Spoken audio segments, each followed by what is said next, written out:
नमस्कार, मैं विकास मेहर। छत्रपति शिवाजी महाराज भारतीय इतिहास के महान योद्धा और कुशल प्रशासक थे।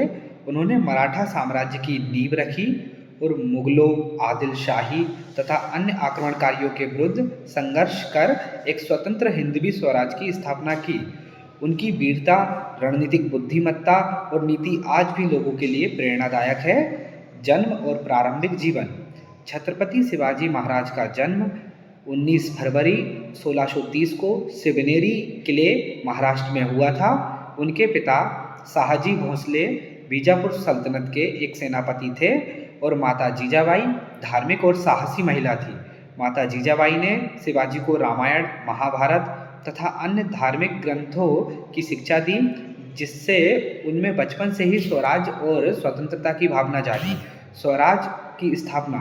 शिवाजी ने युवावस्था में ही अपनी वीरता का परिचय देना शुरू कर दिया। 1645 में उन्होंने पहली बार स्वतंत्र शासन का विचार किया। 1659 में अफजल खान को परास्त कर उन्होंने अपनी शक्ति बढ़ाई।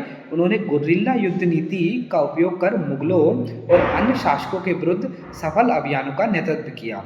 1664 में उन्होंने सूरत पर हमला कर मुगलों की आर्थिक रीढ़ तोड़ दी। 1666 में औरंगजेब ने शिवाजी को आगरा बुलाकर धोखे से बंदी बना लिया, लेकिन अपनी चतुराई से शिवाजी वहां से बच निकले। राज्याभिषेक और शासन।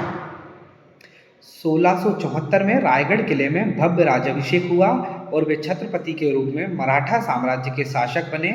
उन्होंने एक सशक्त प्रशासन प्रणाली विकसित की, जिसमें न्याय कर व्यवस्था, नौसेना और सेना का विशेष ध्यान रखा गया।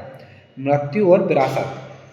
छत्रपति शिवाजी महाराज का निधन 3 अप्रैल 1680 को हुआ, लेकिन उनकी वीरता और आदर्श हमेशा अमर रहेंगे।